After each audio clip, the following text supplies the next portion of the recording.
I'm Preston Foster, coming your way with another episode of Waterfront.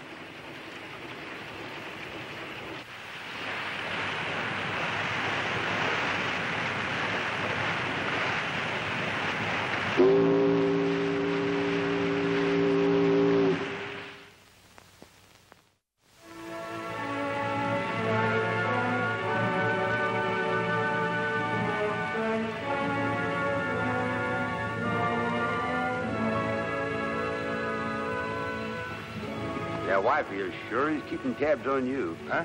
Your wife on the phone. Oh, that suits me fine. I hope you get that lucky sometime.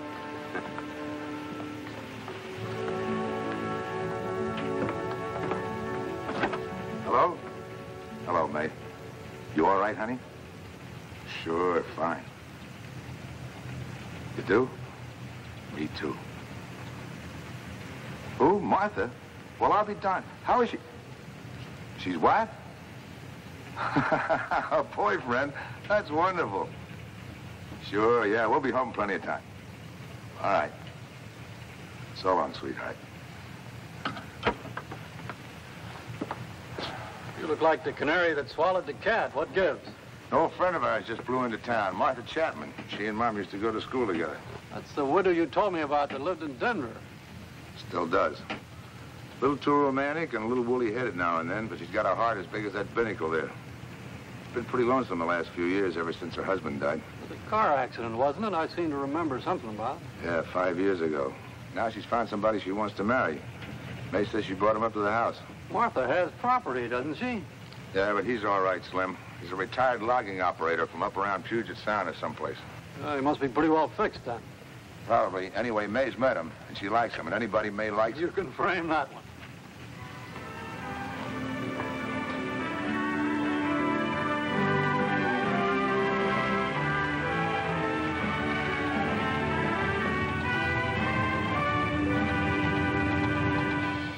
And look, there's Mom and Captain John soon after they were married. I know. I took the picture.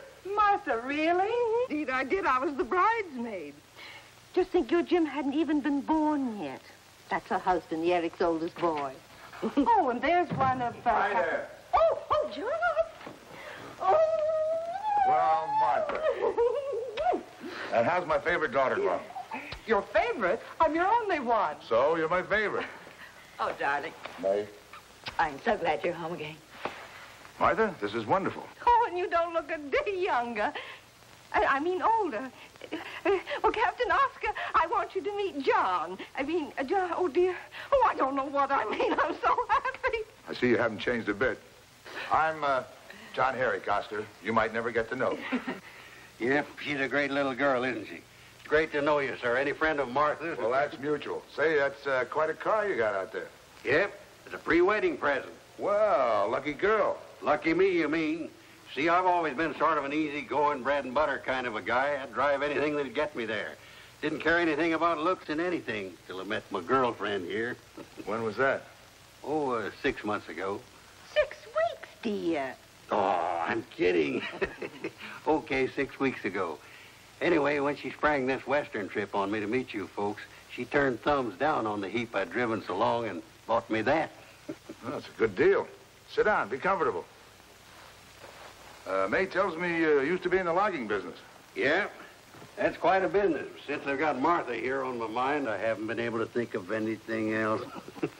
Oh, by the way, how was your trip back from that... Santa Cruz Island. Just routine. Speaking of logging, I used to tow log booms in Puget Sound years ago. Was that so? Martha, don't you think that we should... Yeah, I lived on Salt Chuck up there for quite a while. Let's see. Salt Chuck? What's that? There's a picture here in the album somewhere of the tug I was working on, the Thea Foss. It means salt or pickled beef. Why, that... You were saying? Nothing. It doesn't matter. Can't find it. Oh, May, when are you going to open up that can of beans? I'm starving to death. May come right in. Dinner is served. Oh, now here you know how to do Come on, May. And you put me to shame. That's it, dear. Goodbye. For Martha, Oscar, please. Happy, darling? How could I be anything else with you, my friend? Bless you. I hope you always feel that way. Martha, why don't you and Oscar come down with me tomorrow and visit John on the tug? Well, we couldn't impose on you. Besides... Why not? We'll be glad to have you. Oh, Oscar, please. I'd love to. Well, but we can't stay very long. That's okay, whatever time you can spare. By the way, Oscar, where were your logging headquarters up in the Northwest? You mean the main office? Yeah. Seattle. Why? That's great. You've got a treat coming. There's a Propeller Club dinner Tuesday night in Los Angeles. Some of the old Seattle logging men will be there. You remember old Pegleg Olson? Owned the Rainier Sawmill Company? Oh, you mean Pegleg Olson? Yeah. Yeah, well, tell him hello if I don't get to see him. Yeah. You know, this is the best pie I've ever had.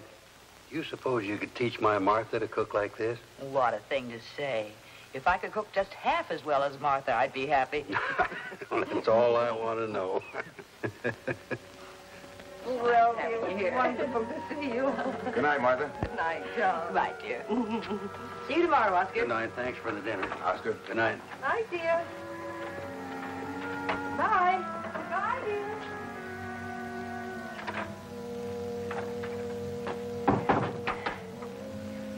John. Yeah? Oh, what in the world? You love me? What a foolish question. Do you trust me? Of course. But, darling, I don't understand. In the middle of dinner, you suddenly started acting so strangely. You're very fond of Martha, aren't you? Of course I am. She's my dearest friend. I'm fond of her, too, and that's why... Well, listen, honey. Martha's been a very lonely woman for a long, long time. And now that she's met somebody, it'd be pretty easy for her to be bowled over. Oh, John, he's sweet. Yeah, but we still don't want her to make a mistake. With Oscar, whatever's come over you. Why, all you have to do is look at them, the way he treats her. I did look, and I listened, too. He's supposed to be a retired logging operator from Seattle. Mm-hmm. Well, when she asked him what salt chuck meant, he said it meant pickled beef. Well, every logger on Puget Sound knows that salt chuck is the tidewater they float the logs down on in the spring. Well, couldn't it be, a slip of the tongue or something like that? Yeah, except that he said he knows Pegleg Olson. There isn't any such guy. Whenever I started talking about the logging in the Northwest, he sheered off, wanted to change the subject. I don't know, honey. There's something dead wrong. I don't think he's what he's making himself out to be.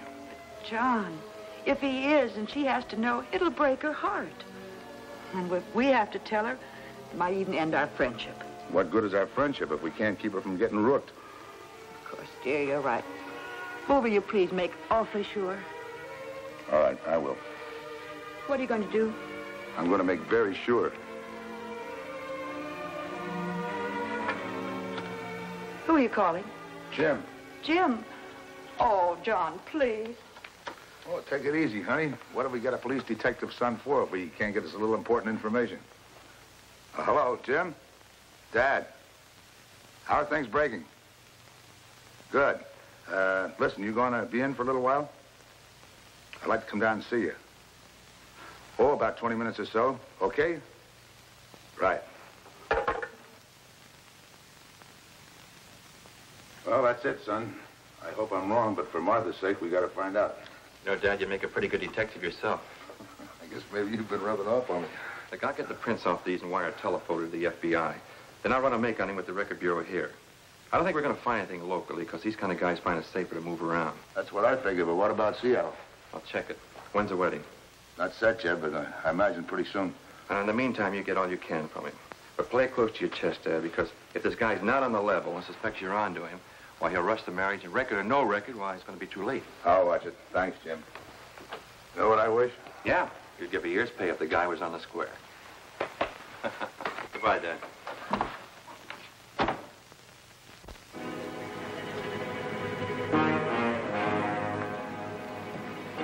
Where's your crew, Captain? Got a day off. That's customary after a long trip. Everybody except the meat burner, he's in the bunk. Meat burner? Yeah, the cook. They call them meat burners in logging camps, don't they?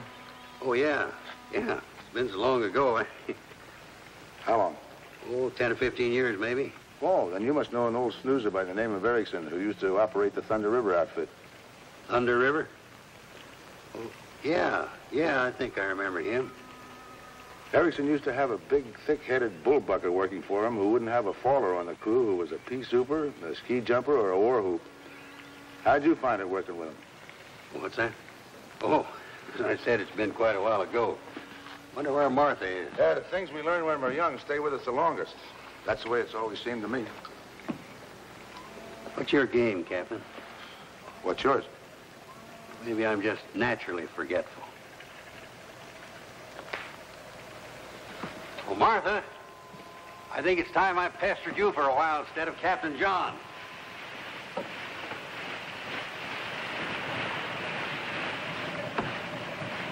All right, John, when'd you get back from Santa Cruz? What do you care? Who towed you back? Friend of yours? Sound like it. We've been getting in each other's hair for years. Pardon me. John, couldn't Billy make us some sandwiches? Let him rest. We can do it. I think he knows I'm on to him. I guess I was clumsy about it, but it's like I told you. He knows as much about logging as I do about the H-bomb. But now what? It's my guess he'll start selling her a fast bill of goods. Anyway, we'll soon know. Blue seas, sunlight, foreign lands under starlit nights. The two of us, always. You do love me, don't you, Martha? Well, of course I do. I'd never said I'd marry you if I didn't, but to get married in the morning without telling John and May... Well, that's just it. We'll surprise them. No, dear. I've always promised May that if I ever married again, she'd be with me. Well, that's why we came out to the coast in the first place, don't you remember? Oh, Oscar, please let me tell them, then I'll marry you any day you like. Okay, you win. As you say, they can't do anything right away. That'll give us plenty of time to make a complete checkup. Hey, John, guess who's getting married tomorrow? Oh, Martha, how do you manage to think up those brain teasers? Okay, I give up. Who? Oscar and me. Oh, May, I'm so happy. And we do want you to be with us, don't we, Oscar? When's this going to happen? Ask her. She's my new boss. We're going down to the Marriage Bureau early in the morning. Maybe we can meet at the Marriage Bureau. Oh, darling, the Marriage Bureau is closed on Saturdays. I think you'll have to wait till Monday. Monday's fine. But the California law says you have to wait for 3 days after the license is issued. That would make it Thursday. What's a little wait? After all, this is a serious step, Martha. And a day or two this way or that won't matter. You know, Martha, I don't think these folks want us to get married. Today or tomorrow or any time. Do you? All we care about is the welfare and happiness of Martha. Permanent happiness, that is. Personally, I'd go to a lot of trouble to guarantee it. I can see that. Well, Martha, if they don't want to cooperate, there's always Tijuana. That's just across the line into Mexico, about 3 hours from here. We could leave the first thing in the morning. Why go to all that trouble? Boy, I've met some crepe hangers in my life, but you... What are you doing, running an anti-matrimonial agency here? Gord, who asked you to butt into this? No. For that matter, who asked you aboard? No, don't be that way, chum. I just come aboard to pay a nice neighborly call. Oh, excuse me, folks. I'm Dan Cord, skipper of the tug Isabel. She's famous mostly for taking towing business away from John here when he falls down on the job. And your names are... I'm Oscar Hanlon. This is my fiancée, Martha Chapman. We're going to get married. You mean you're going to try to get married? Cord, I'll give you just 5 seconds to get... Oh, you'll give me 5 seconds. You'll give them 5 days. What are you, a time clock? Oh, please, I don't want all this fuss. I just want a quiet wedding. Oh, that's exactly what I had in mind, ma'am. Now, if our crepe hanger friend here doesn't object, I'm the skipper of a vessel, the Isabel. And I'll take you to sea tomorrow and marry you myself. Oh, well, I want to marry Oscar, not you. I mean, I'll perform the ceremony. Oh, well, that's a wonderful idea. Don't you think so, Oscar? Sounds good. Except that if Captain String here... Cord, ma'am, Cord. Cord. Well, if Captain Cord can marry us, why can't you, John? You're the captain of a ship, and you're our friend. I know, but it was Cord's idea. If you do decide to go ahead with it, though, May and I would kind of like to go along. Sounds fine. Great. We'll make a real party of it. You know what the Waterfront says about this tub? The grub's so poor, even the gulls won't follow her. Real funny. Hey, Martha, why don't you make a day after tomorrow, Sunday? That would give you and May a day to get some clothes and get your hair done. That's perfect. We can go shopping. Oh, Oscar, please say yes. You're my baby, whatever you say. John, are you out of your mind? You mean by siding in with them? How else was I going to stall for time? I know what I'm doing. I think.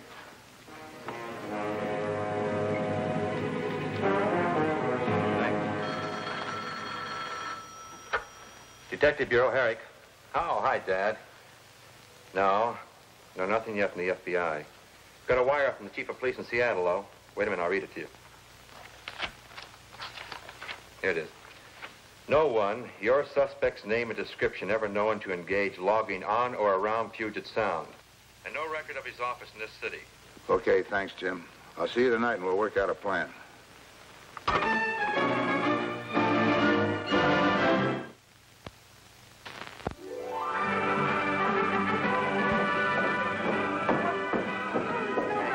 on, Ford. Help us ride to be a boy. Very, very exciting. There we go. Oh, cute. There we are. Hey, you look like a bride yourself. Very, very stitching.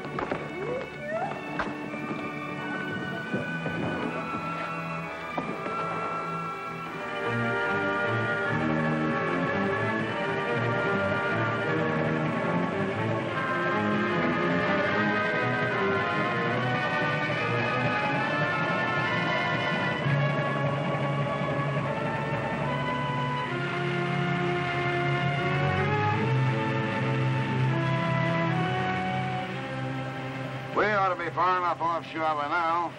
Sure party. It's up to you. Okay, crepe hanger, take the wheel.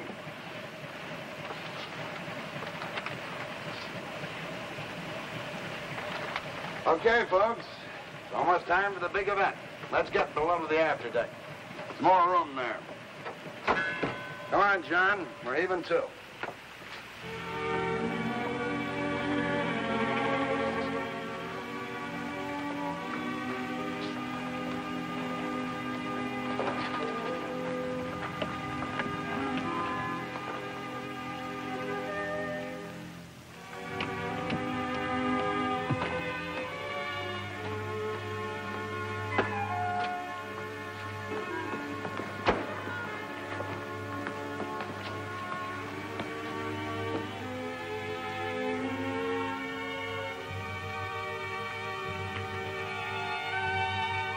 What did you say, Jim? The prints are smudged? That's right, Dad. But listen, even though they were inconclusive, the FBI lifted enough of them to point to a very badly wanted guy. Their Los Angeles office is sending down a couple of men right now. But before we can move in, we must have positive identification. Well, what can I do? Cord's already starting the... You'll find a way. Now get this. Here's what to look for. Okay, son. Got it. I'm to signal you. Roger. Now, if he is the guy, he's wanted on a murder charge, huh?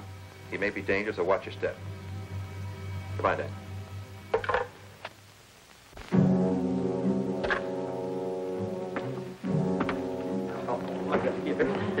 Hey, don't I get the gist of bribe?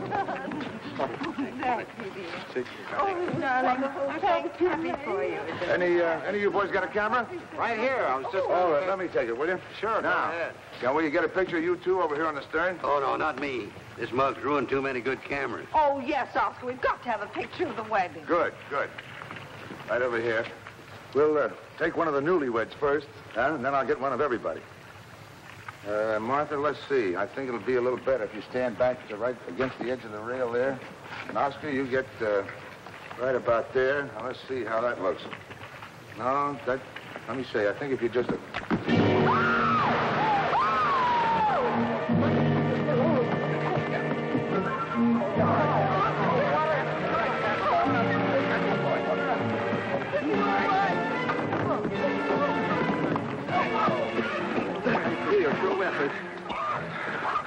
I'm sorry, Oscar.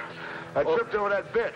Okay, so you're sorry. How does that help? Cord, get us some dry clothes, will you? Okay, come up to my cabin and change. We'll dry your clothes in the engine room on the way in.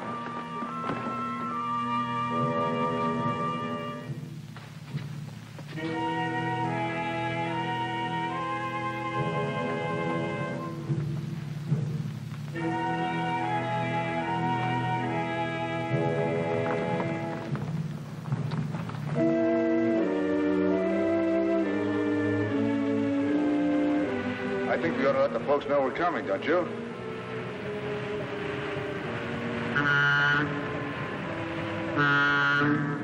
That's it. Dad scored. Let's go.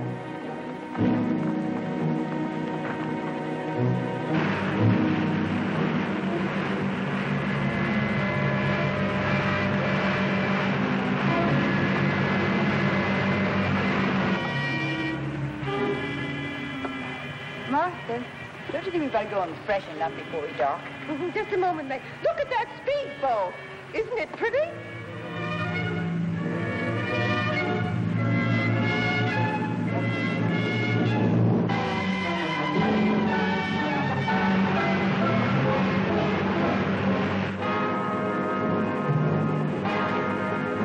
Get her into the dock and stop her. Hey, hey, what goes on? Hey, get her away, quick. Why, what's wrong, May?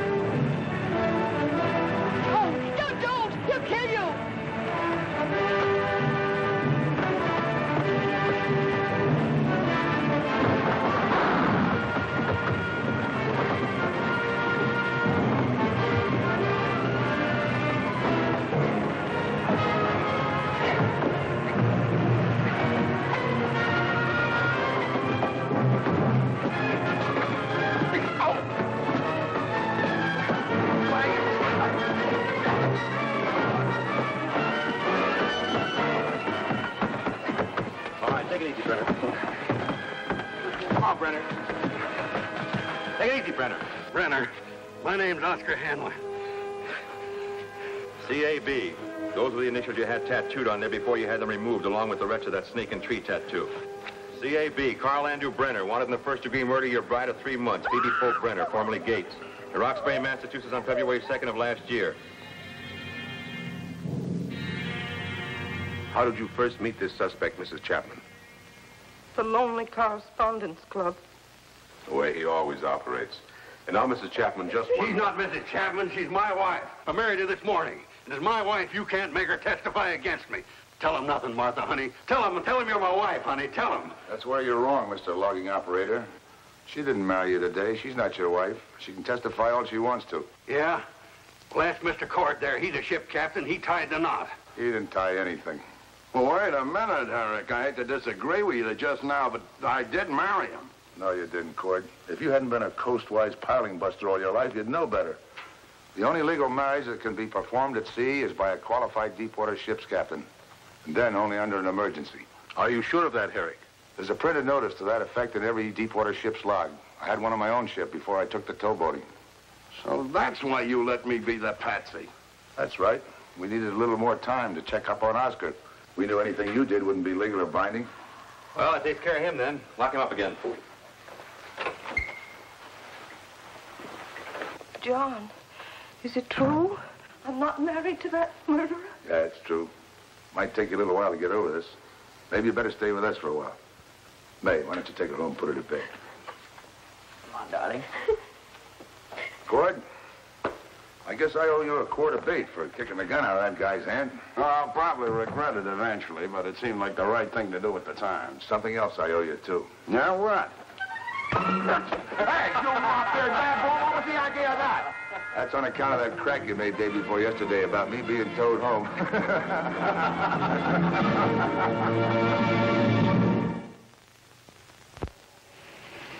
Well, we hope you enjoyed tonight's story, and that you'll be with us next week for another episode of Waterfront.